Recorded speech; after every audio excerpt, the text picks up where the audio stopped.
H스쿨 단기 코스에 우리 참여하기를 원하시는 분들 함께 참여하시고 말씀의 은혜들을 나누시게 되기를 부탁드립니다.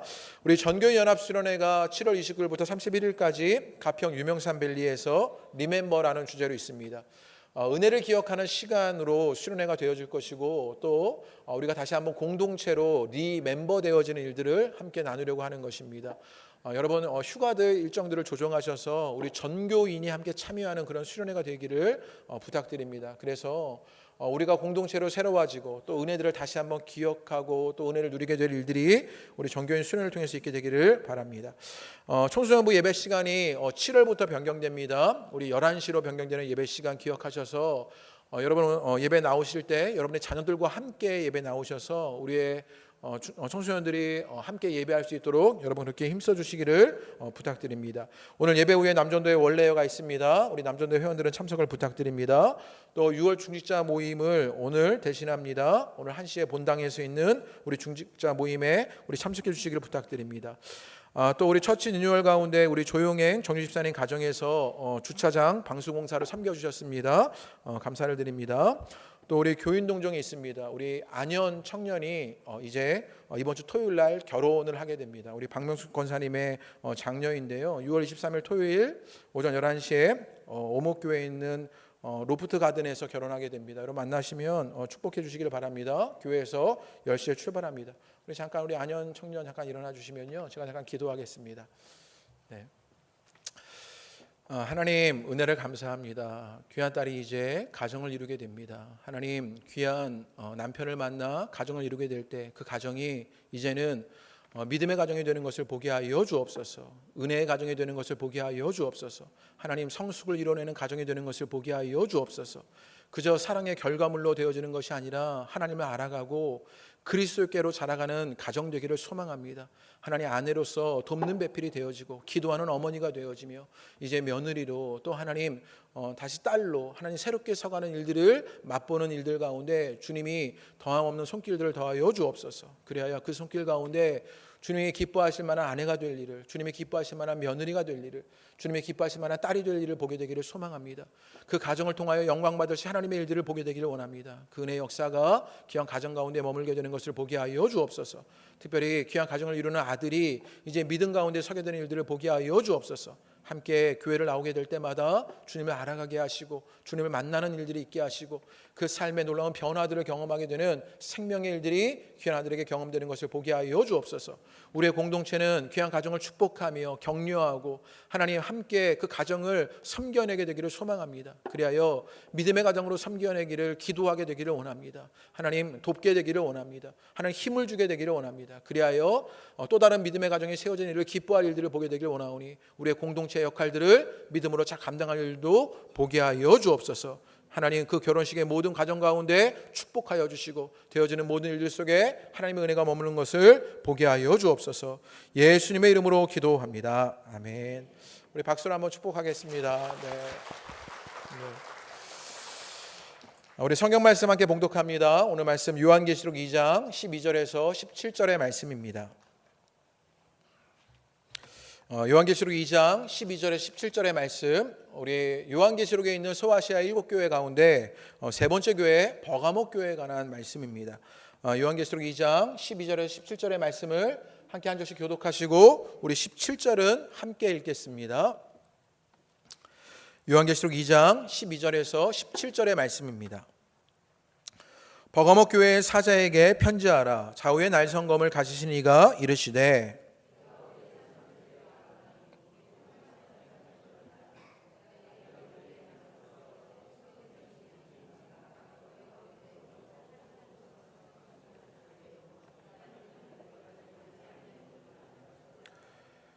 그러나 내게 두어 가지 책망할 것이 있나니 거기 내게 발람의 교훈을 지키는 자들이 있도다. 발람이 발락을 가르쳐 이스라엘 자손 앞에 걸림돌을 놓아 우상의 제물을 먹게 하였고 또 행음하게 하였느니라. 이와 같이 내게도 니골라당의 교훈을 지키는 자들이 있도다. 그러므로 회개하라. 그리하지 아니하면 내가 내게 속히 가서 내 입의 검으로 그들과 싸우리라. 귀 있는 자는 성령이 교회들에게 하시는 말씀을 들을지어다. 이기는 그에게는 내가 감추인 만나를 주고 또 흰 돌을 줄 터인데 그 돌 위에 새 이름을 기록할 것이 있나니 받는 자 밖에는 그 이름을 알 사람이 없느니라. 아멘. 할렐루야. 오늘 예배하시는 여러분 가운데 주님의 큰 은혜가 있으시게 되기를 주님의 이름으로 축복합니다. 예배를 드리기 전에 여러분에게 부탁하고 싶은 것이 한 가지가 있습니다. 제가 이번 주 M스쿨 우리 금요일 날 M스쿨을 하는 가운데 김대진 목사님께서 설교를 하시는데 우리 성도 여러분 한 40여 분이 나와 주셨는데 아멘을 굉장히 잘해 주시더라고요. 그런데 제가 설교할 때 왜 그러시지? 이러면서 제가 살짝 배신감이 들었던 기억이 있습니다. 오늘은 아멘을 잘하셔서 믿음으로 말씀을 받고 그것을 함께 순종하는 길이 열려지게 되기를 주님의 이름으로 축복합니다. 네. 우리 옆에 있는 분들 한번 축복해 주시지요. 사랑합니다. 네, 사랑합니다. 한번 축복해 주시지요. 네, 우리 악수하시면서 사랑합니다. 또 축복합니다. 그렇게 인사합니다. 우리가 자주 쓰는 단어 가운데 적당히라는 단어가 있습니다. 저도 참 잘 쓰는 단어 가운데 하나입니다. 제 성격을 보여주는 단어 같아요. 적당히라는 단어요. 어제도 교회 수련회 일로 저희 형수님께 리멤버라는 디자인을 부탁했습니다. 저희 형수님이 디자인을 하시는데 교회 현수막들을 제가 간혹 부탁하는데 이제 교회 수련회 때문에 리멤버라는 어떤 그런 로고가 필요해서 디자인이 필요해서 제가 그것을 부탁하게 되었습니다. 그리고 디자인을 보내주었는데 약간 애매한 거예요. 뭔가 탁 마음에 드는 건 아니에요. 그래서 두어 개 더 보내주신다길래 제가 미안하잖아요. 돈을 주는 것도 아니거든요. 그냥 막 부탁하는 건데 고생이 많다고 하면서 미안해서 제가 적당히 하세요 이렇게 카톡을 보냈지요. 우리가 이렇게 적당히란 말을 잘 쓰지요. 아내가 장모님과 대화를 나누는데 이런 대화를 나누는 것을 듣게 되었습니다. 장모님이 요리를 알려줄 때 그렇게 말한다는 거. 고추장 좀 더 넣어. 그러면 그 아내가 이렇게 물어보는 것이죠. 얼마큼? 그러면 장모님이 대답하는 것입니다. 적당히. 예, 그래서 적당히 넣는 것이죠. 그러면 뭐라고 얘기하시느냐? 그 정도는 안 돼. 더 넣어. 그런답니다. 도대체 적당히를 모르겠다고. 그런데 이제 주부 한 10년 차가 되니까 적당히를 좀 알게 되겠다고. 우리가 적당히란 말을 잘 쓰고 적당히란 일들을 하고 있는 것을 보게 되죠. 그런데 이 적당히 때문에 생기는 문제들도 많은 것을 보게 됩니다. 교회가 리뉴얼을 하는데 예배당 유아실과 2층의 끝방에 장판을 깔게 되는 일이 있었습니다. 일하시는 분이 다 깔고 나서 제가 가보니 조금 문제들이 있는 것입니다. 유아실에는 마감을 제대로 하지 않아서 집사님들이 청소를 하시는데 장판이 딸려 올라온다고. 그러면 되겠냐고 막 그런 이야기를 하시는 거예요. 그리고 2층의 끝방에도 가보니 끝마무리를 확실하게 하지 않아서 이렇게 끝마무리가 좀 좋아 보이지 않는 것입니다. 제가 집사님을 통해서 컴플레인을 하고 다시 오셔서 하기로 하셨는데 우리가 이런 일을 할 때 자주 말하게 되는 것이 무엇이냐면 적당히 해 아닙니까? 적당히 하고 끝내였습니다. 적당히 때문에 확실하고 분명하게 야무지게 마무리가 안 되는 것을 보게 되는 것이에요. 우리가 하는 일 가운데 분명히 해야 할 일이 있습니다. 확실하게 해야 할 때가 있습니다. 그런데 적당히 하면서 문제가 생기는 일들이 많은 것을 보게 되는 것이에요. 우리 옆에 있는 분들에게 한번 인사해 보시겠습니까? 적당히 하지 맙시다. 그렇게 한번 인사하시죠. 적당히 하지 맙시다. 네. 우리 적당히 하지 마시기를 바랍니다. 어제 M스쿨에서 김대진 목사님께서 은혜로운 말씀을 나눠주셨습니다. 특별히 말씀 중에 집착에서 떠나야 새로운 출발을 할 수 있다, 그런 말씀을 우리에게 해주셨습니다. 창세기에 있는 아브라함의 말씀으로 말씀을 전해주셨는데 아브라함이 갈대아 우르를 떠나 고향 친척 아비지를 떠나게 됩니다. 그것은 어떤 의미가 있었냐, 시족사회를 구성하고 있었는데 그 시족사회라는 울타리를 떠나버리는 것이었다는 것이죠. 그래서 이전에는 시족사회에서 평안과 안정을 누리게 되었는데 그 집착을 떠나는 것, 하나님이 그것을 말씀하셔서 새로운 출발을 하게 하셨는데 이 아브라함이 하란으로 가서 새로운 출발을 해야 하는데 그 아브라함이요, 그곳에서도 자기의 가족과 조카들과 시족사회를 이루면서 적당히 머무는 일이 있어 새로운 출발을 하지 못하고 집착에 머무는 일들이 있었다, 이런 것을 말씀해 주셨습니다. 말씀이 공감이 되었습니다. 그렇게 적당히 떠나는 일도 우리에게 있는 것을 보게 되는 것이에요. 그런데 오늘 말씀에 등장하는 버가모 교회의 모습이 적당히의 모습을 하는 그 신앙의 모습을 가진 교회가 버가모 교회였습니다. 오늘 버가모 교회를 통해서 적당히의 신앙이 아니라 분명히 확실하게 신앙으로 돌아서는 성도와 교회가 되기를 바랍니다. 우리는 이 아시아에 있는 7교회를 통하여서 교회가 무엇인지를 보게 되는데, 교회는 적당히 하는 것이 아니라 확실하고 분명하게 하는 곳입니다. 그러면 그 확실하고 분명하게 하는 것이 무엇인지 오늘 말씀을 통해서 은혜를 나누게 되기를 바랍니다. 오늘 우리가 버가모 교회에, 이 버가모라는 것을 먼저 알 필요가 있는데, PPT를 넘겨주시지요. 이 버가모가 가진 두 가지 특징이 있습니다. 이 버가모는요, 신전의 도시라고도 부르고 또 행정의 도시라고도 부릅니다. 우리가 지금 저 왼쪽에 있는 에베소부터 그 위에 있는 스르미나라고 말했던 지난주에 서마나를 말했고요. 그리고 이 버가모는 어디에 있는 것이냐면 그 북쪽으로 60km 위 지점에 있었던, 저기에 보면 페르가몬이라고 써 있는 것이 버가모입니다. 그런데 이 버가모가 가진 지형적 특색이 있었습니다. 무엇이었냐면 이 버가모가 해발 300m 위에 이렇게 있는 그런 지형적 특색이 있습니다. 그러니까 지대가 높은 것이지요. 꼭 구릉지대에 있는 그런 지형적 특색을 갖고 있습니다. 그러니까 흔히 우리나라의 개마고원가처럼 높은 곳에 평지가 있는 그런 곳이 버가모였지요. 그러니까 이 버가모라는 것이 지리적으로 아주 좋은 이점이 있었는데, 그것이 구릉지대 같이 생긴 것 때문에 어떤 일이 있었냐, 그곳에 신전이 많이 세워지게 되는 거예요. 만약에 그 위에 높은 곳에 평평한 곳에 신전이 세워지면 밑에서 그 신전을 우러러보면서 사람들이요 그 신전을 기억할 수 있는, 예전에 마을에 교회가 제일 꼭대기에 있었던 것처럼요, 그렇게 신전이 세우기에 좋은 것이 이 버가모라는 구릉지대에 있는 지역적 특색이었습니다. 그래서 실제로 이 버가모라는 지역을 아래서 보면요 꼭 의자 모양 같이 생겼답니다. 그리고 그 위에 그리스의 여러 신전들이 자리하고 있는 것이지요. 예전에 제우스 신전이 그곳에 있었고요, 또 뱀의 신이었던 아스클레오피스오스라는 그런 신전도 있었답니다. 여러분 나중에 구글에 버가모를 검색해 보시면 여러 신전들 사진이요 막 우두둑 나와요. 왜냐하면 이 버가모에 그리스의 신전들이 아주 많았기 때문입니다. 그렇게 이 버가모라는 것은 신전의 도시였습니다. 게다가 이 버가모에는요 로마 황제를 숭배하는 신전도 있었는데, 지난주에 서마나가 로마 황제를 숭배하는 신전을 처음으로 유치한 도시였다면, 그 로마 황제를 숭배하는 신전을 꽃피운 곳이 어디였냐? 버가모였습니다. 그래서 13절에 보면요 어떤 말씀이 있냐면, 오늘 말씀 13절에 이 버가모를 보고 사탄의 권자가 있는 데다 이렇게 말하는 것을 보게 됩니다. 구릉지대에 그리스의 여러 신전이 있었지요, 또 로마 황제의 신전이 있었지요. 그것을 바라보면서 이 버가모를 신전의 도시라고 불렀습니다. 또 이 버가모가 가지고 있는 특징이 하나가 있었는데, 어떤 도시였냐면 행정의 도시였습니다. 하나는 신전의 도시였고 다른 하나는 행정의 도시였는데, 로마로부터 상당한 자치권을 부여받은 곳이 버가모였습니다. 그래서 이 버가모에서는요 독자적으로 재판을 할 수 있었고, 그 재판의 판결들을 집행하는 권한도 가지고 있었던 것이 버가모였습니다. 우리 화정 지역도 좀 비슷하지 않습니까? 화정 지역이요, 이게 행정적으로는 괜찮은 도시입니다. 그래서 구청도 있고요, 시청도 굉장히 가깝고, 경찰서도 화정에 있고요, 그리고 고향 서방서도 화정 근처에 있어요.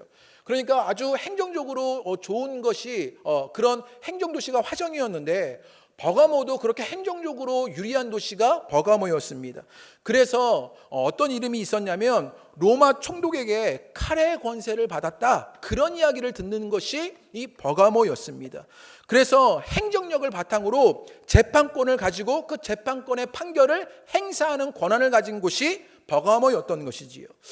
제가 계속해서 소아시아에 있는 7교회를 설교하면서 에베소도 그렇고요, 지난주에 서마나도 그렇고요, 오늘 버가모도 그렇고, 이 버가모 지역이 처한 상황과 환경들을 열심히 설명하는 이유가 있습니다. 왜냐하면 주님이 이 교회들에게 메시지와 말씀을 주실 때요 이들의 상황과 환경 속에서 말씀하시기 때문입니다. 그래서 이들이 처한 상황이 어땠는지, 환경이 어땠는지, 그들이 신전의 도시였고 행전의 도시였고 칼의 권세를 가진 도시였다는 것, 주님이 그것을 이용하여서 메시지를 전하시는 것 때문에 이렇게 열심히 설명하는 거예요. 그 증거들이 있는데 12절에 보면요 예수님을 표현할 때, 오늘 버가모 교회에서는 예수님을 뭐라고 표현하느냐? 좌우에 날성검을 가지시니, 이렇게 표현하고 있는 거예요. 또 17절에 보면 너희의 이기는 자에게 흰돌을 주겠다라고 이야기하는데, 여기서 흰돌은요 무엇 관련이 있냐면 재판과 관련이 되는 것입니다. 그러니까 이 버가모라는 도시가 행정력을 바탕으로 재판권이 있었던, 그것을 집행하는 권한이 있었던 도시여서 그 흰돌을 가지고 하나님의 메시지를 우리에게 주려고 했던 것이지요. 그래서 버가모에 있었던 그런 버가모에 있었던 교회, 그 버가모 교회의 모습이 무엇이었는지를 우리에게 알려주는데, 우리 13절의 말씀을 읽어보겠습니다. 13절을 다 같이 읽어보시지요. 시작. 내가 아노니 거기에는 사탄의 권자가 있는데라. 내가 내 이름을 굳게 잡아서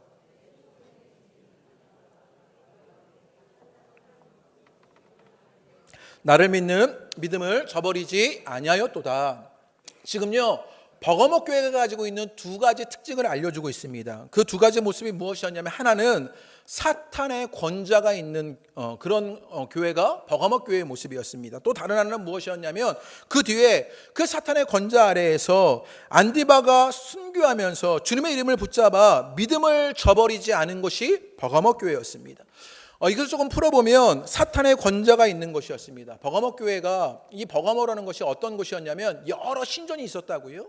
그리스에 여러 신전이 있는 곳. 그래서요 그 우상의 영향이 도시 전체를 지배하고 있었던 것이지요. 그래서 사람들이 가지고 있는 생각과 사상과 철학, 그리고 그들이 가지고 있는 의식 속에 그들의 눈과 귀를 지배하는 것이 무엇이었냐? 그 그리스 신전에서 나오게 되는 이야기들, 그리고 그 사상들, 그 철학들이요 그 사람들의 생각과 눈과 귀를 지배하게 되는 것입니다. 그리고 또 로마 황제를 숭배하는 그것, 만약에 그것을 거부하면 살아갈 수 없는 구조와 시스템 속에서 그 로마 황제를 숭배할 수밖에 없는 그 사회적 구조 속에 그들의 눈과 귀, 그리고 영향력을 미쳤던 곳, 그것이 버가모 교회였던 것이지요. 이런 상태를 성경은 뭐라고 말하냐? 어둠의 권세 잡은 자 아래에 있다, 이렇게 이야기하게 되는 것입니다. 그러면서 이 버가모 교회가 사탄의 권자 아래에 있는 곳, 그것을 이야기하게 되면서요 우리가 처한 상황도 이 버가모 교회를 통해서 알려주고 있는 것입니다. 무엇이냐? 우리가 교회가 되어지게 되었을 때 우리도요 이 땅에서의 문화, 그리고 생각들, 방법들이요 우리의 눈과 귀와 생각을 지배하는 일들이 있다고요. 그게 사탄의 권자가 있는 곳이라고 말하는 것입니다. 가령 오늘날 교회를 보십시오. 교회도요 세상이 말하는 것, 그 어떤 방식과 생각과 그 눈과 귀에 지배당하고 있는 것들을 바라보게 되는 것을 봅니다. 교회가요 무엇을 중요하게 여기느냐? 돈을 중요하게 여깁니다. 크기를 중요하게 여깁니다. 교회도요 성공이 중요합니다. 목회에 성공이 있다고 말하게 되는 것이요. 유열 첫째 주 주보에 있는 칼럼에 사람의 몸값이라는 시를 여러분에게 이렇게 소개시킨 적이 있습니다. 여러분 기억이 나십니까? 아무도 기억이 안 나셔서 PPT로 준비되어 있습니다. 우리 한번 읽어보시지요. 이 사람의 몸값이라는 이 시가 굉장히 의미가 있어 보였는데, 우리 한번 읽어보겠습니다. 시작. 금이나 은은 양으로 따지고 돼지나 소는 근으로 따진다. 사람의 몸값은 일하는 능력으로 따지는데 1급 몇 푼 받고 일하는 사람도 있고 연봉 몇 천만 원으로 일하는 사람도 있다. 한 푼의 동전에 고기를 숙이는 거지도 있고 몇 억의 광고료에 얼굴을 파는 배우도 있다. 그대의 몸값이 얼마나 나가는지 알고 싶은가? 그대가 만일 몇백의 돈에 움직였다면 몇백 미만이요, 몇 억의 돈에 움직이지 않았다면 몇 억 이상이다. 세상에는 동장의 자리 하나에도 급급해하는 자가 있고 세상의 자리로도 움직일 수 없는 이도 있다. 사람의 몸값은 세상이 결정하는 것이 아니라 제 스스로가 결정한다. 사람의 몸값을요, 이 시는 뭐라고 말하냐면 사람의 몸값을 숫자로, 돈으로 측정한다라는 거예요. 그렇지 않습니까? 그런데 우리가 그것을 선택할 수 있다, 그것을 시가 말하고 있는 것인데요, 우리가 사는 세상은요 사람의 몸값을 무엇으로 측정하느냐? 돈으로 측정합니다. 숫자로 측정하게 되는 것이지요. 그래서 여러분 교회를 무엇으로 측정하느냐, 무엇으로 평가합니까? 목사님들이요 만나서 서로 이야기를 나누면요 무엇이 중요하면요 교회가 몇 명이냐가 중요합니다. 네. 너희 교회는 몇 명이냐? 그러다가요 몇 명이세요? 그러면 2,000명, 그럼 기가 팍 죽는 거예요. 네. 몇 명이냐로 그것을 측정하는 것. 또 무엇으로 측정합니까? 교회 1년 재정이 얼마큼인지가 중요합니다. 야, 우리는 20억 이상이야. 교회가 힘 있는 교회, 성공한 교회구나, 이렇게 말하게 되는 것이요. 숫자로 사람을 보는 일들이 우리에게 있지 않습니까? 여자를요 키로 봅니다. 몸무게로 봅니다. 키와 몸무게가 중요한 것이지요. 여자는요 키와 몸무게가 중요합니다. 그 숫자로 평가하려고 하는 것이요. 남자도 마찬가지입니다. 남자에게 뭐가 중요하겠습니까? 남자는 키와 몸무게가 중요한 게 아니고요, 연봉이 중요합니다. 1년에 얼마큼을 벌어오느냐, 그 숫자가 중요한 것이지요. 숫자가 교회를 말하고 숫자가 사람을 말하는 시대를 살아가면서 교회도 성도도 그 눈과 귀가 지배돼서 사탄의 권좌에 있는 그곳에서 우리의 눈과 귀가 지배당하는 그 모습으로 살고 있는 것, 우리들의 모습이 아닙니까? 그런 우리들의 모습 가운데 제가 참 좋아하는 말이 있는데요. 어떤 말이 있냐면 천국에는요 숫자가 없답니다. 이게 정말 좋은 말 아닙니까? 여러분 여성분들 몸무게 때문에 고민하지 마십시오. 천국에는요 숫자가 없습니다. 여러분 남성분들 연봉 때문에 걱정하지 마십시오. 천국에는요 숫자가 없답니다. 우리 청소년들, 우리 청년들이요 성적 때문에 고민할 필요, 토익 점수 때문에 고민할 필요가 없어요. 대학의 순위 때문에 고민할 필요가 없어요. 숫자가 없는 것이 천국이니까요. 너무 좋은 것 아닙니까? 여러분 천국에서 만나게 되기를 주님의 이름으로 축복합니다. 오늘 말씀은 우리에게 무엇을 알려주게 되느냐, 이 버가모 교회가요 사탄의 권자가 있는 곳이라고 말합니다. 무슨 말이냐, 그곳에서 우리의 눈과 귀가 지배당하는 일이 있다라고 말하고 있는 것입니다. 그런 버가모 교회에 칭찬하는 것이 있습니다. 오늘 13절 그 후반절에 보면 이렇게 말합니다. 그 사탄에 있는 권자가 있는 곳에 내 이름을 굳게 잡아서 내 충성된 증인 안디바가 너희 가운데 곧 사탄이 사는 곳에서 죽임을 당할 때에도 나를 믿는 믿음을 저버리지 아니하였다.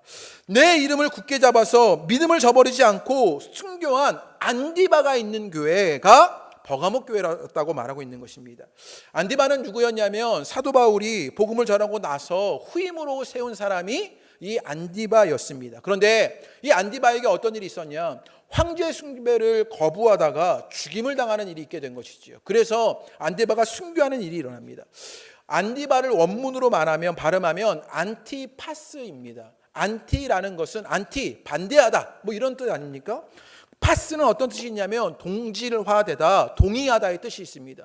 안티파스라는 말을 그래서 합쳐놓으면 어떤 말이 있냐면요, 동의하는 것을 거부했다, 반대했다라는 것이에요. 사탄의 권자에 있는 그곳에서 우리의 눈과 귀를 가리는 그 지배하는 것들이 있습니다. 그런데 이 안티파스는 뭐 했어요? 그것을, 그 동질화되는 것을요 거부하고 거절한, 반대한 사람이었다라는 것이지요. 그래서 어떤 일이 일어나게 되었냐, 순교당하는 일이 있게 됩니다. 이 버가모 교회는 어떤 교회였느냐, 죽음을 각오한 신앙의 열정이 있는 교회였습니다. 순교적 신앙이 있는 교회가 버가모 교회였습니다. 그리고 그 순교자의 모습을 보고 함께 그 길을 걸어갔던 교회가 버가모 교회였습니다. 버가모는 이렇게 순교자가 있는 교회요, 주님을 굳게 잡아 믿음의 뿌리가 있는 교회요, 전통이 있는 교회였습니다. 말씀을 준비하는데 이 버가모 교회의 모습이요 옛 한국 교회의 모습을 보는 것만 같았습니다. 안타깝게도 이게 지금의 한국 교회의 모습이 아니라 옛 한국 교회의 모습인 것이 안타깝지요. 믿음의 전통을 가지고 있는 것이 한국 교회가 아니었습니까? 순교적 자세를 가지고 신앙을 지킨 것이 한국교회였습니다. 세상의 흐름을 거슬러 가서 무식하게 신앙을 지키던 것이 한국교회와 성도들의 모습이었지요. 예전에 제가 어릴 적에 신앙생활할 때 어떤 이야기 많이 들었냐면요, 제사 안 지낸다고 남편에게 두들겨 맞으면서 신앙을 지키신 집사님의 이야기, 그래서 수없이 들었어요. 두들겨 맞았다더라, 뭐 목을 밟았다더라, 막 이런 이야기요 제가 정말 많이 들었습니다. 요즘에는요 밟히는 그런 분들을 또 들어본 적이 없는 것 같아요.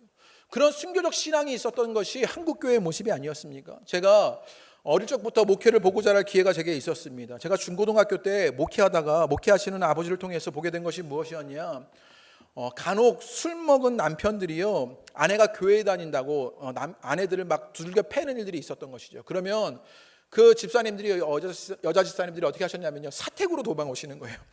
하나님께 도망오시면 사모님이 막 숨겨주셔요. 막 숨겨주면요 남편이요 끝까지 쫓아오지요. 그래서요 사택문을 막 술 먹고 취해가고 발로 막 차는 거예요. 그럼 어쩔 수 없어서 막 소란을 피우니까 문을 열어줘요. 그러면 들어와서 멱살을 잡고 막 신발 신은 채로 들어와서 막 흔들고 아내를 두들겨 패고 막 그런 일들이 일어났어요. 그런데 놀라운 일이 뭔지 아십니까? 그 두들겨 맞은 아내가 그날 주일에 교회에 와 있어요. 이게 어떤 순교적 자세로 있었던 교회의 모습 아닙니까? 교회가 건축한다고 하면 어떤 일이 있었냐, 장로님들이요 집을 파는 일이 있었습니다. 집을 팔아서요 전세로 가고 그 돈을 헌금하여서 교회를 세운 교회가 한국교회의 모습입니다. 제가 어릴 적에 서강감리교회라는 곳을 다녔는데 제가 아직도 기억이 나는데요, 그 교회가 그때 건축을 하게 되었는데요 80년대 초반에요. 그때 어떻게 건축했냐면요, 여자 권사님들 집사님들이요 벽돌을 막 날랐습니다. 그래서 사진을 보면 막 벽돌을 나르는 사진이 있는 거예요. 그렇게 해서 교회를 세웠던 것이, 그런 순교적 사사와 헌신이 있었던 것이 한국 교회였습니다. 그 어머니들이 어떻게 하셨냐? 교회에서 자면서 기도하셨습니다. 예전에도 저희 교회에 주무시면서 기도하는 분들이 많았거든요. 어느 순간에 싹 사라졌지요. 우리의 눈과 귀가 사탄의 권자 아래에서 지배를 당하면서요, 우리의 좋았던 믿음의 전통들, 그 순교적 자세들, 헌신들을요 잃어버린 일들을 보게 됩니다. 그 어머니들이 교회에서 자면서 기도하시고요, 그 어머니들이요 교회 차도 없는데 새벽 기도에 걸어서 열심히 가셨던 일들이 우리 믿음의 선배들에게 있었던 일 아닙니까? 우리에게 있었던 믿음의 전통들, 뿌리들, 순교적 자세들이 있는 것을 보게 되는 것이에요. 버거목 교회는요, 사탄의 권자가 있는 그곳에서 순교적 자세로 믿음을 지킨 교회였습니다. 우리 호산나 공동체에도 그 믿음의 뿌리를 회복하게 되기를 주님의 이름으로 축복합니다. 믿음의 전통들이 살아나게 되기를 주님의 이름으로 축복합니다. 그 순교적 자세가 일어나게 되기를 주님의 이름으로 축복합니다. 그런데 13절에요, 집중해서 봐야 할 한마디가 있는데 13절에 주님이 뭐라고 말씀하시냐면요, 내가 어디에 사는지를 내가 아노니, 이렇게 얘기하십니다. 지금 사도 요한에게 환상을 통해서 말씀하여 주시면서 주님이 뭐라고 말씀하시냐면, 내가 안다. 너희가 사탄의 권자 가운데 있는데 순교적 믿음을 가지고 그 믿음의 전통을 가진 내가 너희들을 안다라고 말하고 계시는 것이지요. 주님은요, 에베소 교회의 행위도 알고 계셨습니다. 서만화 교회가 처한 환경과 궁핍도, 환난과 궁핍도 알고 계셨습니다. 버가목 교회가 처한 사단의 권자가 있는 곳, 그곳에서 순교적 믿음을 가지고 있었던 것, 그 모든 것을요 주님은 알고 계셨습니다. 주님의 말씀은요 추상적인 것이 아닙니다. 우리의 모든 것을 아시고 하시는 말씀입니다. 그럴 때 사탄의 권자를 살아가며 믿음을 지켜가는 것을 아시는 주님이 모든 것을 아신다라고 말하게 되었을 때 이 말씀은요 어떤 자들에게는요 위로가 됩니다. 그런데요 어떤 이들에게는요 무서운 심판도 될 수 있습니다.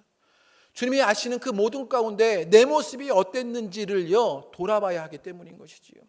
그것 앞에 어떤 자들은요 위로가 되지만 어떤 자들은요 그렇게 살지 못했던 자들에게는요 무서운 심판이 되는 것을요 우리가 기억해야 할 것이 무엇입니까? 주님이 다 아신다는 사실입니다. 내가 어떤 믿음을 가지고 어떻게 살아가고 있는지 주님은, 내가 처한 상황 가운데 어떤 믿음을 가지고 있는지 주님은 아신다는 사실입니다.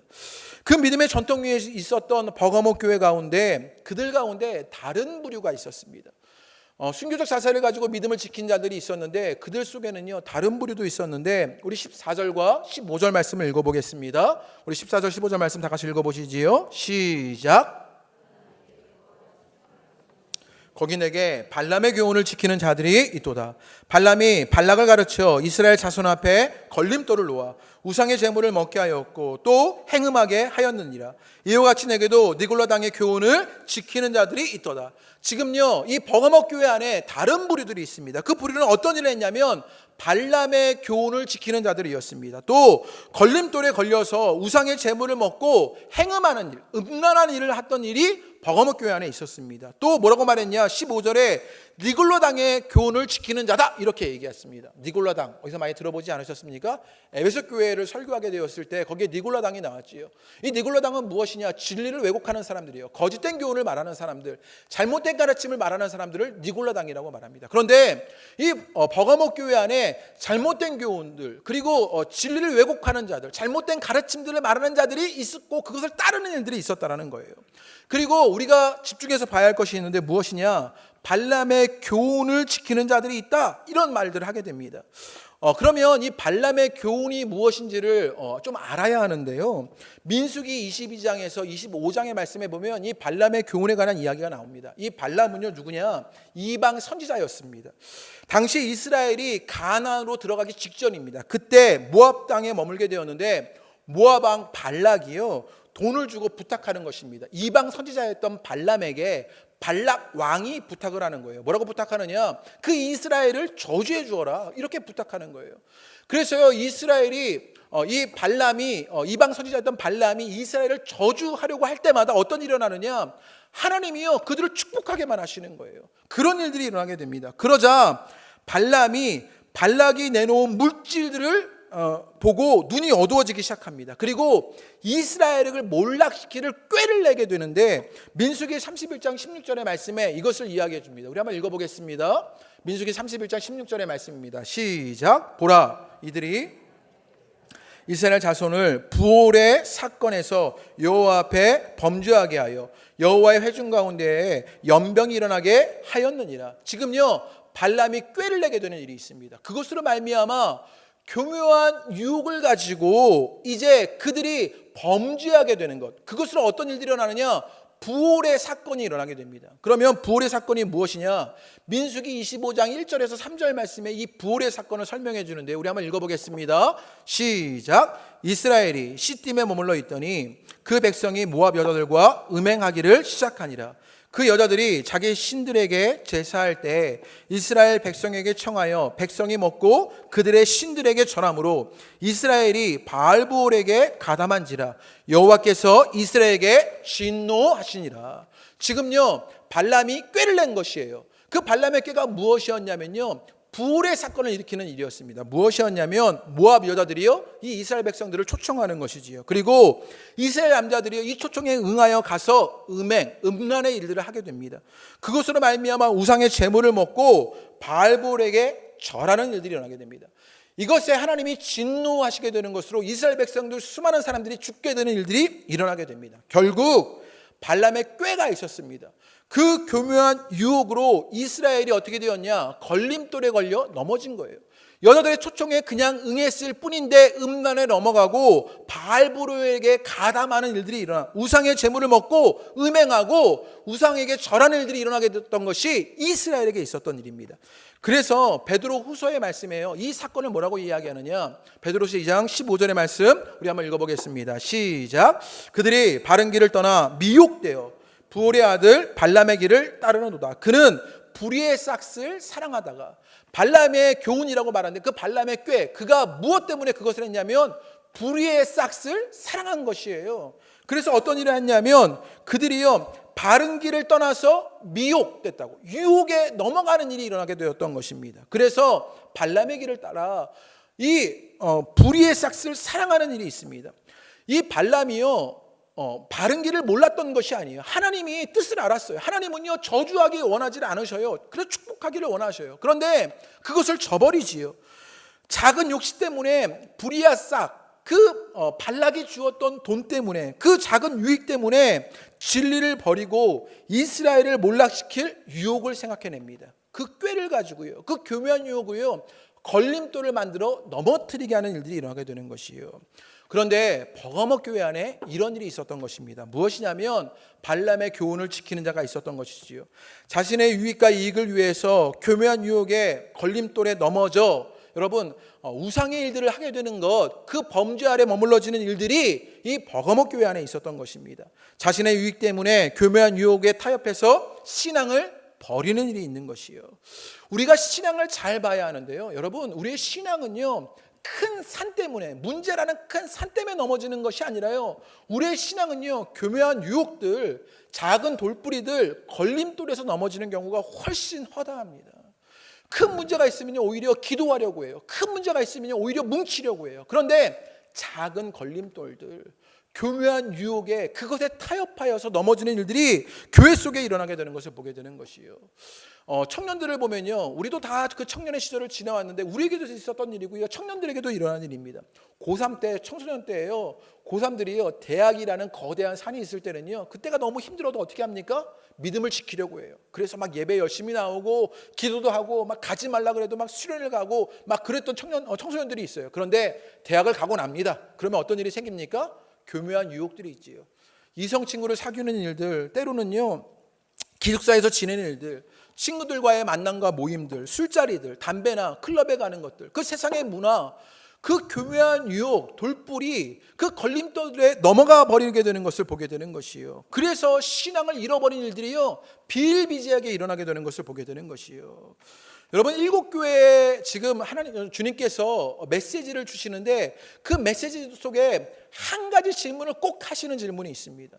지금 요한계시록 일곱 교회에 있는 교회들에게 한 가지 질문을 하시는데 그것이 무엇이었냐면 너희가 타협하겠느냐 마느냐의 질문입니다. 이 교묘한 유혹 속에, 이 걸림돌 속에, 이 돌뿌리들 가운데 너희가 타협하겠느냐 말겠느냐 이것을 묻고 있는 것이지요. 그 물질의 유혹 앞에, 그 교묘한 유혹 앞에 타협하느냐 마느냐. 적당히 여기까지라고 말하면서요, 타협하느냐 마느냐 그것을 우리에게 묻고 계신 것을 보게 되는 것이요. 사탄은 우리에게 교묘한 유혹의 걸림돌과 돌뿌리를 가지고 적당히 여기까지 타협하자고 말합니다. 출애굽기 8장에 보면요, 모세가 이스라엘 백성들을 애굽에서 이끌어내는 이야기가 등장하게 됩니다. 거기에 보면 이제 10가지 재앙이 등장하게 돼요. 그 10가지 재앙 속에서 하나님께서 이 애굽 땅에서 10가지 재앙을 내리시고 그것으로 말미암아 이스라엘 백성이요, 애굽 땅을 나오게 되는 일들이 일어나요. 그때 네 번째 재앙이 있었을 때 파리가 가득한 재앙 이후에 바로가, 애굽의 바로 왕이요, 모세에게 제안하기 시작합니다. 그 제안이 무엇이었냐면, 이 땅에서 너희 하나님께 제사 지내면 안 되겠냐? 이렇게 제안하는 거예요. 야, 너희가 출애굽하지 말고 네 가지 재앙이 있었더니 너무 무서운 거예요. 그러니까 이 바로 왕이 뭐라고 제안하냐? 야, 너희가 굳이 가나안까지 갈 필요가 있냐? 그냥 이 땅에서 하나님께 제사하면 되겠지? 이렇게 교묘한 유혹들을 가지고요, 걸림돌과 돌뿌리를 가지고 타협하자고 제안하는 것입니다. 여러분이라면 어떻게 하셨겠습니까? 우리가 쭉 살아왔던 땅이 이 땅인데 이 땅에서 하나님을 섬길 수 있다면 이 땅에서 섬겨야 되는 거 아니야? 그렇지 않습니까, 여러분? 그런 마음이 막 일어나지 않겠습니까? 여러분, 그 세상에 권력을 다 가지고 있던 바로 왕이 그런 타협을 제안합니다. 그런데 그때 여러분, 모세가 뭐라고 말합니까? 적당히 여기까지면 되겠다라고 말했던 것이 아니라 모세가 뭐라고 말하냐면, 분명하고 확실하게 그리함은 부당하나이다 이렇게 이야기합니다. 모세가요, 그 타협 속에서 뭐라고 이야기하느냐? 그리하면 부당합니다 이렇게 얘기합니다. 또 10장에 보면요, 8번째 재앙, 메뚜기의 재앙이 일어나게 됩니다. 또 바로가 타협을 하기 시작합니다. 어떤 타협을 하느냐? 야, 너희가 다 나갈 필요가 있냐? 너희 남자들만 나가서 국가를 만들면 되지 않겠냐? 남자들이 힘이 있으니까 그 남자들을 기반으로 사회를 이루고 민족을 이루면 되지 않겠냐? 이렇게 제안합니다. 적당히 여기까지, 남자들만이라고 또 타협하는 것이지요. 그 교묘한 유혹을 우리에게, 그 걸림돌과 그 돌뿌리를 우리에게 보여주고 있는 것입니다.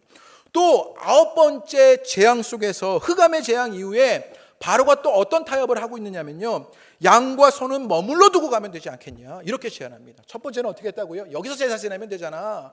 두 번째는요, 야, 남자들만 가면 되잖아. 세 번째는요, 양과 소는 두고 가면 되잖아 이렇게 제안합니다. 그때 모세가요, 그래, 이쯤 왔으니까 제사는 우리가 또 가서 벌면 되지, 젖과 꿀이 흐르는 그 땅에서 만들면 되지, 이렇게 하면서 타협하지 않습니다. 어떻게 하냐면 모세가 뭐라고 대답하냐? 한 마리도 남겨둘 수 없다 이렇게 대답하고 있는 것을 보게 됩니다. 사탄은요, 또 세상은요, 우리에게 교묘한 유혹과 돌뿌리와 걸림돌로 무엇을 말하냐면 적당히 여기까지 타협하자라고 말합니다. 돌뿌리를 만들고 우리 앞에 걸림돌을 세워둡니다. 모세가 만약에 애굽에서 제사 지내는 일, 그것에 타협했다면, 남자들만 가는 일에 타협했다면, 또 소와 양을 두고 가는 일에 타협했다면, 여러분, 하나님의 백성으로 이스라엘이 세워졌겠습니까? 주님의 다스림을 누리는 그 거룩한 백성 이스라엘이 될 수 있었겠습니까? 그 타협 속에 일어나지 못하는 것을 보게 되는 것이요. 오늘날 우리에게도 있는 것이 무엇입니까? 이 교묘한 유혹입니다. 타협입니다. 적당히 여기까지 걸림돌과 돌뿌리를 만들고 있는 것이지요. 거대한 산을 만들고 있는 것이 아니라 우리 앞에 이 돌뿌리와 걸림돌을 만들어내면서 타협하자라고 말합니다. 적당히 여기까지만, 신앙생활 적당히 하자라고 말합니다. 봉사 적당히 해라고 말합니다. 성경 공부 적당히 해라고 말합니다. 기도 적당히 해라고 말합니다. 주일 예배까지만 하지, 성가대까지만 하지, 주일언건까지만 하지, 이 시간만 쓰지 왜 여기까지만 하지? 라고 우리에게 말하지 않습니까? 세상 분위기와 타협하라고 말하고, 문화와 타협하라고 말하고, 다른 사람처럼 살아가라고 타협하라고 말하는 일들을 보게 되는 것이요. 모세는요, 그 교묘한 유혹, 적당히 여기까지의 타협, 그 돌뿌리와 걸림돌에 넘어가지 않습니다. 그러자 어떤 일이 일어났냐? 우리 출애굽기의 말씀을 한번 보겠습니다. 출애굽기 12장 35절에서 38절의 말씀인데요, 모세가요, 타협하지 않아요. 여기서 제사 드리면 되잖아, 남자들만 데려나가도 되잖아, 소와 양은 놔두고 가도 되잖아, 그것에 타협하지 않아요. 적당히 여기까지가 아니었어요. 확실하고 분명하게 그 모든 것을 말하게 되었을 때, 주님의 뜻을 쫓게 되었을 때 어떤 일이 일어나느냐? 우리 35절부터 38절의 말씀, 참 은혜로운 말씀입니다. 우리 한번 읽어보겠습니다. 시작. 이스라엘 자손이 모세의 말대로 하여 애굽 사람에게 은금 패물과 의복을 구하매 은금 패물과 의복, 애굽 사람에게요 은금 패물과 의복을 구했습니다. 이게 좋은 말씀인데요. 할렐루야 아닙니까? 네, 구했어요. 그랬더니 어떤 일이 일어났느냐? 36절의 말씀 다 같이 읽어보겠습니다. 시작. 이스라엘 백성에게 은혜를 입히게 하사 그들이 구하는 대로 주게 하심으로 그들이 애굽 사람의 물품을 취하였더라. 이게 1부에도 안 되더니 2부에도 안 되는군요. 네, 이게 아멘할 말씀이죠. 네, 구하는 것이 있었어요. 은금 패물을 구했어요. 의복을 구했어요. 그랬더니 36절에 어떤 일이 일어났냐? 그들이 구하는 대로 주게 하심으로 그들이 애굽 사람의 물품을 취하였더라. 네, 이게 아멘할 말씀입니다. 여러분, 아멘하시는 여러분에게 이것들이 주어지게 되기를 주님의 이름으로 축복합니다. 네, 여러분, 그들이요 타협하지 않았어요. 그랬더니 그들이 애굽 사람들에게 은과 금과 패물과 의복을 구했는데 그 구한 것이요 다 주어지게 되었습니다. 또 37절의 말씀 읽겠습니다. 시작. 숫곳에 이르니 유아 외에 보행하는 장정이 60만 가량이요. 남자만 데리고 나가라 그랬는데 어떤 일이 일어나니까 유아 외에 여자들, 노인들, 그 남자들 모두가 나가는 일이 일어나요. 그리고 38절에 뭐라고 말하느냐? 다 같이 읽겠습니다. 시작. 수많은 잡족과 양과 소와 심이 많은 가축이 그들과 함께 하였으며 뭐라고 말하냐? 수많은 뭐가 갔어요? 잡족이 갔대요. 8번째 재앙 후에 남자만 나가라고 그랬어요. 그런데 그것에 타협하지 않아요. 그랬더니 모든 이스라엘 백성뿐만 아니라 이방인들까지 나가는 일들이 일어나게 됩니다. 놀랍지 않습니까? 타협하지 않게 되었을 때 하나님이 하시는 일들이 이렇습니다. 이방인들까지 그 구원의 길에 동참하는 은혜를 누리게 됩니다. 그리고 야, 소와 양은 남겨두고 가지, 이렇게 타협하자고 그랬어요. 그런데 그것에 타협하지 않게 되었을 때 그 걸림돌에 넘어지지 않자, 그 유혹에 넘어지지 않자 양과 소와 심이 많은 가축이 그들과 함께하는 것을 보게 되는 것이에요. 여러분에게 이 일들이 일어나게 되기를 주님의 이름으로 축복합니다. 주님의 말씀을 붙잡고 주님의 뜻을 쫓아 내가 그 교묘한 유혹 속에 적당히 여기까지가 아니라 확실하고 분명하게 주님을 붙잡게 되었을 때 일어나는 일, 그 결과를 우리에게 알려주고 있는 것을 보게 됩니다. 여러분에게 이것이 누려지게 되기를 주님의 이름으로 축복합니다. 은과 금 패물, 그 의복 구하는 대로 주어지는 것이요. 여러분, 모든 사람 이방인들까지 그 길을 함께 떠나게 되는 것이요. 또 무엇을 말합니까? 이제 은과 금뿐만 아니라 양과 소, 수많은 가축까지 함께하게 되는 것을 보게 되는 것이요. 여러분 가운데 이 축복이 있게 되기를 주님의 이름으로 축복합니다. 여러분, 불의한 싹 작은 유익에 넘어지지 않아야 합니다. 교묘한 유혹 적당히 여기까지에 타협하지 않아야 합니다. 그러면 주님이 주시는 것, 은과 금, 의복 구하는 대로 이방인까지 그 힘이 많은 가축을요 만날 수가 없게 되는 것이요. 타협하는 자가 아니라 확실하고 분명하게 신앙의 길을 가는 여러분 되시기를 주님의 이름으로 축복합니다. 그러면 무엇이 우리를 교묘한 유혹에서 타협하지 않게 만드느냐? 16절에 우리에게 이렇게 얘기합니다. 우리 16절 말씀 다 같이 읽겠습니다. 다 같이 읽습니다. 시작.